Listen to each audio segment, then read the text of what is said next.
Lanjut, kita membahas mengenai pelatihan US2320.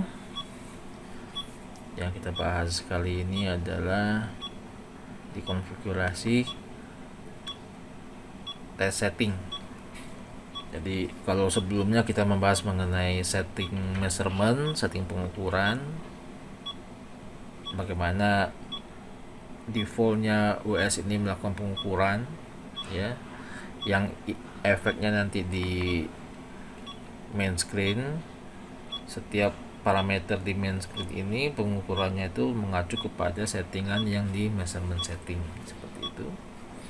Nah, selain setting pengukuran, ada lagi setting test atau test setting pengujian. Nah, untuk test setting ini kalau kita buka ini ada 3 halaman yang kita bisa kelompokkan. Halaman pertama ini adalah tes error meter berdasarkan pulse atau berdasarkan piringan.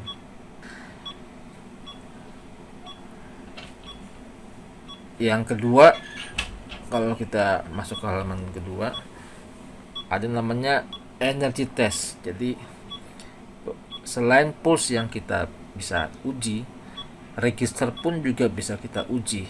Register di KWH yang kita namakan di Alateranya adalah energy test. Ya, nanti kita akan masuk detailnya apakah itu, bagaimana untuk pulse test sama energy test. Dan yang ketiga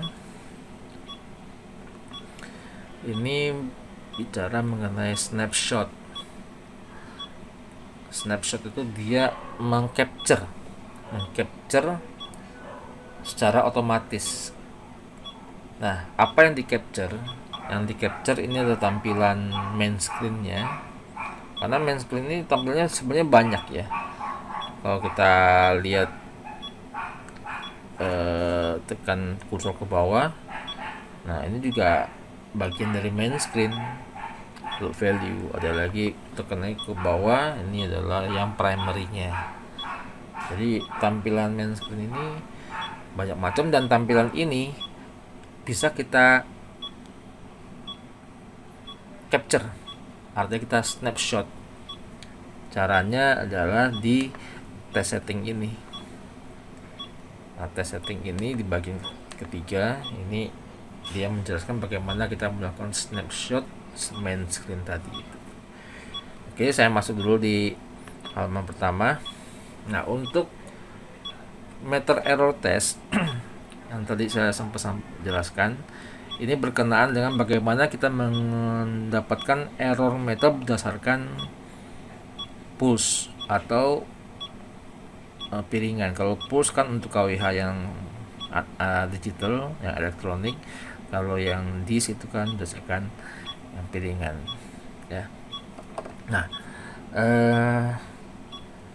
ini dijadikan default sama si WS. Jadi setiap kali nanti kita mau menguji KWH meter, berapa pulse yang mau kita ambil dalam satu kali pengujian itu, tidak perlu lagi kita harus mendefinisikan terus. Cukup satu kali kita definisikan di sini, nanti seterusnya setiap pengujian KWH dia mengacu kepada defaultnya, seperti itu. Nah, seperti ini defaultnya. Untuk sample type kita bisa pilih impulse, time atau time and impulse atau time. Jadi ada beberapa metode bagaimana kita mendapatkan error meter, ya, menggunakan pulse atau menggunakan piringan tadi dari ketiga pilihan tadi itu. Kalau defaultnya yang kita lihat tadi, yang dipilih adalah sample type-nya itu adalah pulse, artinya error meter nanti akan tampil jika sudah terdeteksi pulse-nya. Tinggal kita setting berapa jumlah pulse-nya, baru nanti errornya muncul ya. Nah, di sini kita jelaskan yang kita pilih kalau misalkan ini adalah impulse, pulse-nya, pilihan selanjutnya adalah number of impulse. Di sini kita pilih 5 impulse, artinya 5 kedip. Setiap 5 kedip nanti errornya akan muncul. Itu pengertiannya. Nah, selain 5 pulse nanti errornya muncul, juga ada lagi namanya number of sample. Sampel itu menjelaskan dalam satu sampel itu ada 5 impuls. Jadi dalam satu sampel ada 5 impuls. Dan di sini kita set number of sampelnya 5. Ini berarti nanti setiap 5 pulse muncul errornya satu sampel sampai 5 kali errornya muncul. Setelah itu baru errornya berhenti ditampilkan. Paham kan teman-teman? Satu sampel 5 impuls, ada 5 sampel, berarti satu error muncul satu kali setiap 5 impuls, dan error kedua muncul sampai error kelima muncul baru dia berhenti. Seperti itu. Itu kalau kita menggunakan metode impuls ya. Nah, metode lain adalah time. Kalau metode time ini tetap yang dia tampilkan errornya mengacu kepada impuls yang dia baca, cuman bukan berapa pulse baru muncul errornya, tapi berapa lama waktu yang kita set supaya errornya dimunculkan. Nah, kalau di sini kita lihat sample type-nya time, integration time-nya itu 3 detik. Artinya 3 detik dipakai untuk memunculkan errornya itu. Nah, untuk yang model type ini tidak semua meter itu bisa kita pakai. Kenapa? Karena tergantung dari beban yang diukur oleh KWH meter. Kalau bebannya kecil, otomatis kan kedipan di KWH kan juga pelan. Kalau kita menggunakan tipe time dengan integration time-nya 3 detik, mungkin dalam 3 detik kedipnya belum muncul di KWH, sehingga begitu 3 detik nggak ada errornya, nggak ada pulse-nya, errornya nanti nggak bener ngitungnya. Jadi ini tergantung settingan time-nya, jangan terlalu singkat ya, jangan terlalu singkat. Pulse juga punya permasalahan apabila pada saat KWH itu mengukur beban yang cukup besar sehingga kedipan di KWH itu cepat sekali ya. Kalau saya kembali ke pulse tadi, kalau pulse yang kita isi number of pulse-nya 5 pulse, sementara bebannya itu besar, kedipannya itu cepat sekali, nanti errornya pun yang tampil juga nggak presisi, berubah.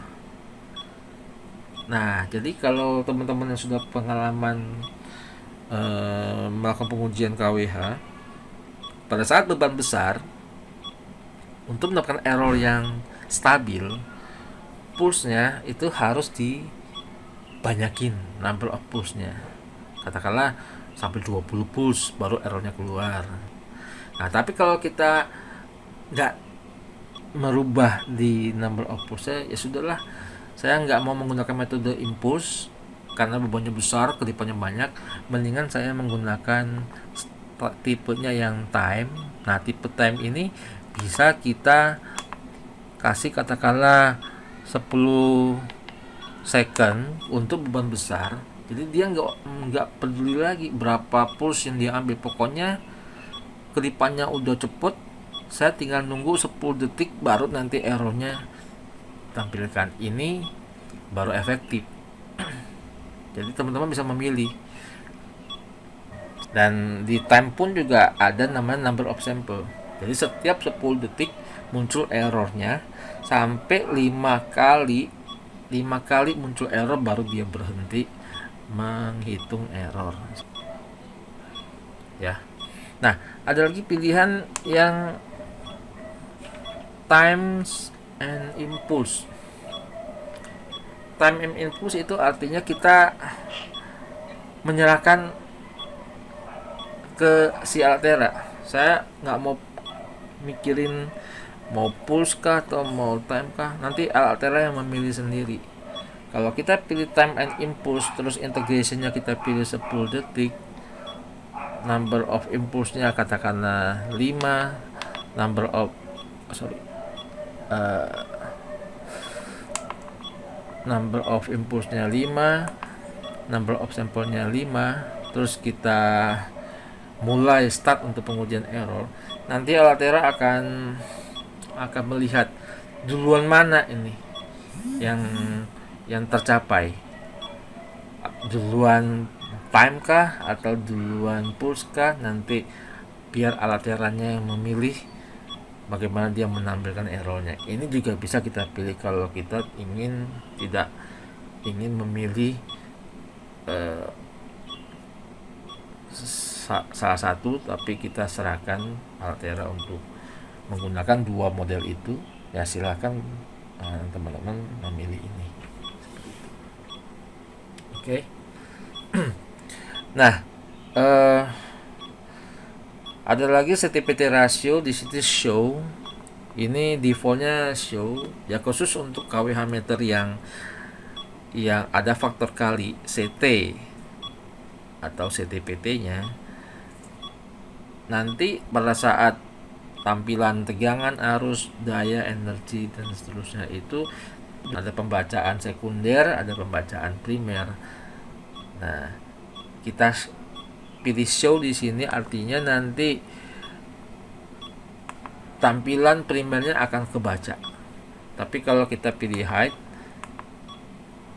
primernya nggak akan ditampilkan karena disembunyikan. Jadi ini defaultnya kita pilih show saja. Nah, ini nggak ada efeknya apabila KWH yang kita uji adalah KWH yang memang tidak ada CTPT, pengukuran langsung, sehingga tampilan primer dan tampilan sekundernya tetap sama aja karena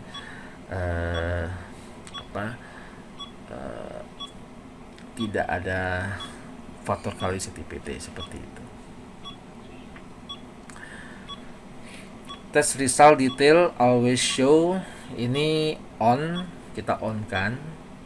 Ini kaitannya dengan yang tadi itu, misalkan ya yang di atas kita lihat ada 5 error karena 5 sampel. Jadi setiap sampel 1 error, ada 5 sampel berarti ada 5 error. Nah, 5 error ini akan muncul dalam satu test result ya jika ini kita on kan. Kalau ini tidak kita on kan, kita off kan, nanti yang kita dapatkan test resultnya adalah nilai error rata-rata dari 5 sampel itu. Tapi kita tidak tahu sampel 1 errornya berapa, sampel 2 karena tidak ditampilkan secara detailnya. Karena apa? Karena di off kan. Tapi kalau di on kan, test result setiap sampelnya itu akan ditampilkan secara detail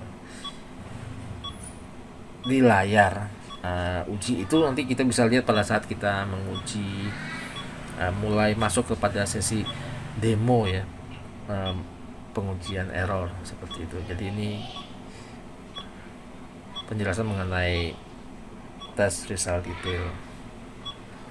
Terus juga ada namanya Snap Switch Register Mode. Snap Switch Register Mode, Snap Switch itu bicara mengenai tombol manual. Jadi ada kalanya sensor scanning head ini tidak bisa kita pakai untuk mendapatkan pulse di meter atau untuk mendapatkan piringan atau mengcapture piringan ya. Kenapa? Karena mungkin cover meternya sudah terlalu buram, menguning karena umur KWH-nya sudah lama sekali, sehingga susah kita mengarahkan sensor ini untuk mendapatkan black mark di piringan. Atau juga biasanya di KWH meter elektronik walaupun sudah berkedip Tapi mungkin karena pertama juga karena efek meternya juga udah lama, covernya juga udah buram, atau terlalu terik sinar mataharinya itu mengarah ke meter sehingga susah mengarahkan scanning head untuk menangkap LED-nya meter, sehingga kita menggunakan metode yang bukan menggunakan scanning head tapi menggunakan snap switch ya. Nah, ada gambar snap switch-nya yang saya perlihatkan. Jadi cara kerjanya nanti adalah setiap satu, atau kalau di sini ada push-nya 5 nih, push-nya 5. Setiap push yang kita baca di KWH kita tekan sampai 5 kali, nanti errornya keluar. Seperti itu kalau kita menggunakan metode snap switch.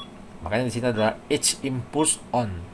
Jadi setiap kedipan di KWH harus kita tekan di snap switch-nya sampai 5 kali baru errornya muncul. Ya, ini bisa kita gunakan kalau misalnya pulse yang di meter itu tidak terlalu cepat ya, karena tergantung bagaimana daya tangkap mata, kecepatan mata kita untuk menangkap pulsa itu, melihat pulsa itu. Semakin cepat kedipan di KWH tentu mata juga susah untuk mengimbangin itu. Nah, ini juga metode ini biasanya untuk snap ini jarang kita pakai di KWH meter pulse atau elektronik. Umumnya kita pakainya di KWH meter mekanik yang covernya sudah buram, susah untuk mendapatkan piringan, sehingga kita tinggal ngamatin aja setiap satu putaran, nanti kita tekan snap switch-nya sampai 5 kali baru nanti errornya keluar. Seperti itu. Metode ini lebih mudah digunakan untuk KWH meter 3 fase yang mekanik atau yang analog. Oke. Nah, ini kalau ada yang berubah di halaman pertama, kita jangan lupa kita save dulu F4 baru pindah ke halaman keduanya. Nah, halaman kedua ini bicara mengenai pengujian register. Kalau tadi kan yang pertama pengujian pulse ya untuk mendapatkan errornya. Yang kedua adalah pengujian register untuk mendapatkan errornya. Jadi error meter itu nanti bisa juga kita dapatkan dari perbandingan KWH, energi KWH yang ada di meter ya, KWH register yang ada di meter kita bandingkan dengan energi KWH yang diukur sama WS. Nanti secara matematis WS akan menghitung persentase kesalahannya. Nah, metode energy test ini menurut saya juga perlu dilakukan ya di lapangan. Mengapa? Karena tidak semua KWH meter pada saat menampilkan error berdasarkan pulse sudah sesuai kelasnya menjamin bahwa register di KWH ini pun juga masih sesuai kelas. Ada beberapa kejadian, errornya udah bagus nih menggunakan sensor scanning head di push-nya, tapi kenapa energinya kayaknya masih nggak sesuai ya dengan pengukuran aktualnya. Nah, kita bisa menggunakan metode energy test ini.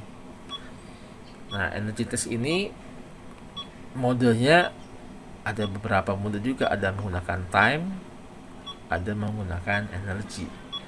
Yang paling banyak dipakai modenya adalah mode time. Nah, mode time ini itu tidak secepat kalau kita menggunakan pulse test karena butuhkan range waktu yang cukup lama. Kenapa? Karena yang dibandingkan adalah register ya. Nah, umumnya register di KWH ini kan tergantung kepada settingan format KWH, desimal KWH di LCD. Semakin tinggi desimal poinnya, otomatis error yang akan dihasilkan pun akan semakin mendekati kelasnya meter. Umumnya KWH meter yang kita bisa uji dengan menggunakan metode energy test ini harus disetting registernya di minimal di 2 desimal, jangan 1 desimal. Apalagi tanpa desimal itu nggak recommended sama sekali. Umumnya 2 desimal tampil di LCD KWH meter yang diuji. Dan sebaiknya beban yang dipakai pun atau beban yang diukur oleh KWH itu pun juga cukup besar, sehingga pada saat kita lihat rings time-nya itu 60 menit, pada saat di menit ke 60 dengan beban yang cukup besar di atas 2 ampere atau 5 ampere, nanti kita akan melihat selisih KWH selama 1 jam ini cukup besar, cukup banyak, sehingga untuk menampilkan persentase kesalahan registernya itu hasilnya akan mendekati kelasnya meter ya. Time ini jangan disetting terlalu singkat. Ada yang nanya, bisa nggak Pak untuk uji register itu kita nggak perlu 60 menit, cukup 15 menit aja? Menurut saya itu tidak kami recommended. Semakin singkat timenya, error yang didapat akan semakin kasar. Misalkan meternya itu kelas 1, terus time untuk energy testnya di set cuma 15 menit. Nanti Anda bisa melihat hasil perhitungan error selama 15 menit. Jangan-jangan error bisa sampai 5%, 6%. Padahal meternya kelas 1. Dan dianggap wah ini meternya nggak masuk kelas. Tidak, bukan meternya yang nggak masuk kelas, tapi cara pengujiannya yang tidak sesuai dengan prosedur. Seperti itu. Jadi sebaiknya time ini diset minimal 60 menit, kalau bisa lebih lama lagi. Jadi kalau teman-teman ada yang pakai metode ini, begitu kita start pengujian register, udah kita nggak perlu nongkrongin lama-lama meternya, kita bisa ngopi-ngopi dulu. Nanti setelah 1 jam baru kita balik lagi untuk mencatat lagi stand akhirnya berapa. Nanti otomatis nanti alatnya akan menghitung berapa errornya yang diperoleh selama 1 jam itu. Jadi caranya seperti itu. Nanti ada demonya kok untuk pengujian energy test ini. Oke. Dan selain tadi time, ada juga modenya yang energi. Nah, kalau mode energi ini dia tidak melihat berapa menit kita tunggu baru errornya dibaca, tapi berapa KWH yang kita targetkan untuk menampilkan errornya itu. Contoh, kalau modenya energi, terus kita isi energi 1 KWH, berarti kita menargetkan pokoknya 1 KWH ya kita catat di meter KWH yang diuji berapa registernya, 1, sekian 1, sekian KWH. Sementara di alat tera juga 1 KWH. Nah, nanti alat teranya akan menghitung berapa errornya. Itu bisa menggunakan mode energi seperti itu. Cuman ya tergantung kepada teman-teman mode seperti apa yang mau kita pakai untuk energy test, menggunakan time atau menggunakan energi. Umumnya yang kita pakai adalah time, karena kita tahu sejam kemudian saya mesti balik lagi. Tapi kalau 1 KWH kita nggak tahu kan kapan kita mesti balik lagi ke meternya. Harus kita hitung dulu 1 KWH itu sekitar berapa menit ya. Kalau beban di meternya ini stabil, kita masih bisa hitung. Tapi kalau beban load yang diukur di KWH itu fluktuatif, kita nggak bisa prediksi kapan kita harus menunggu untuk mencatat berapa register akhirnya selama yang kita pakai adalah mode energi. Dan di sini ada energy type aktif, karena memang jarang kita menguji register itu untuk cover. Yang kita uji adalah KWH, sehingga aktif yang kita pilih. Auxiliary control ini off, ya, off artinya untuk melakukan start ya, start pengukuran register ini bisa menggunakan tombol keyboard di alat, atau bisa juga menggunakan switch ya, terminal switch yang kita connect di auxiliary terminal ini. Ada alatnya juga, sama dengan snap switch ya, bisa difungsikan, snap switch bisa difungsikan untuk memulai pengujian register. Nah, defaultnya off karena memang jarang snap switch ini dipakai di pengujian register, tapi kalau mau dipakai tinggal kita on kan saja. Oke. Nah, masuk ke penjelasan berikutnya mengenai maksimum demand. Maksimum demand ini adalah parameter selain energi yang mau kita uji. Ada beberapa utility atau PLN di negara lain selain KWH yang dites atau register yang dites, juga yang dites itu adalah maksimum demandnya. Kalau di kita mungkin teman-teman pernah mengenal KVA Max. Dulu ada meter namanya KVA Max. Nah, KVA Max ini pun juga bisa kita tes benar nggak ini dalam periode katakanlah 15 menit ini KVA Max-nya mencapai sekian KVA. Itu pun juga kita bisa menggunakan alat WS ini untuk menguji maksimum demand. Cuman tidak saya jelaskan lebih detail karena jarang kita gunakan fungsi itu. Tapi kalau ada teman-teman yang ingin menggunakan maksimum demand untuk menguji KWH meternya, nanti bisa diskusi dengan kami. Oke, saya lewatkan yang maksimum demand. Saya save dulu M4, baru pindah ke halaman ketiga. Nah, untuk halaman ketiga ini seperti yang sebelumnya saya jelaskan, ada namanya snapshot yang bisa kita capture ya. Yang di snapshot ini adalah main screen yang tadi yang di halaman utama itu. Banyak parameter pengukuran tegangan, arus, watt, var, harmonik yang penting sebenarnya mau kita backup, yang mau kita simpan di alat. Nah, nyimpannya itu kita bisa menggunakan automatic snapshot ini. Nah, di sini ada settingan untuk snapshotnya. Period kita bisa set 1 menit. Number of sample kita bisa set 1. Ini maksudnya adalah dia menunggu 1 menit untuk di capture. Terus berapa kali di capture-nya itu number of sample-nya yang menentukan. Kalau number of sample-nya 1, berarti cukup 1 kali dia capture. Terus dia simpan di alatnya.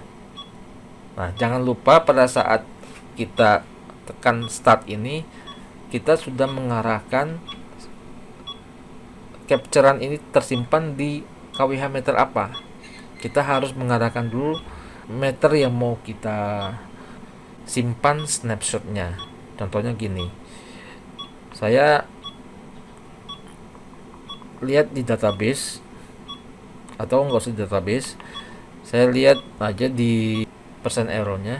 Di persen error ini kan ada serial number 16010 ini. Artinya kalau kita tadi ingin melakukan automatic snapshot, nanti main screen itu akan tersimpan di nomor seri ini. Ya. Nah, nomor seri ini kebetulan sama dengan nomor seri KWH yang ini, yang Wasion ini. Artinya sudah tidak perlu kita rubah. Tapi kalau nomor serinya tidak sama dengan KWH yang mau kita uji, harus kita rubahnya itu di database. Kita masuk ke database. Nah, di database ini ada beberapa list meter-meter yang sudah kita register. Nah, yang blok yellow 16010 itu adalah meter yang kita pilih untuk menyimpan hasil uji. Jadi sudah diarahkan ke nomor seri meter ini. Jadi kalau bukan meter ini, mau meter yang di atasnya, kita tinggal Oke, kita tinggal pindahkan kursornya ke meter di atas, kita oke sampai muncul yellow block, berarti nomor seri meter ini yang nanti akan disimpan snapshotnya ke nomor seri ini. Jadi harus diarahkan dulu ya. Dan jangan lupa setelah ini yellow blocknya muncul di nomor seri yang kita pilih F1 untuk memastikan sudah tercontreng untuk yang yellow page ini. Oke, jadi kalau bukan nomor seri ini kita bisa ulang, kita pilih yang di bawah, kita oke, nanti sudah yellow block, baru kita F1 lagi, nanti contreng. Nah, otomatis nanti pada saat kita mau mengambil data snapshot, kita start, nanti setiap snapshot akan tersimpan ke nomor seri yang kita checklist tadi itu. Oke, itu penjelasan mengenai test setting. Mudah-mudahan cukup jelas. Jika ada pertanyaan mungkin bisa nanti disampaikan ke kami. Sampai ketemu di penjelasan berikutnya.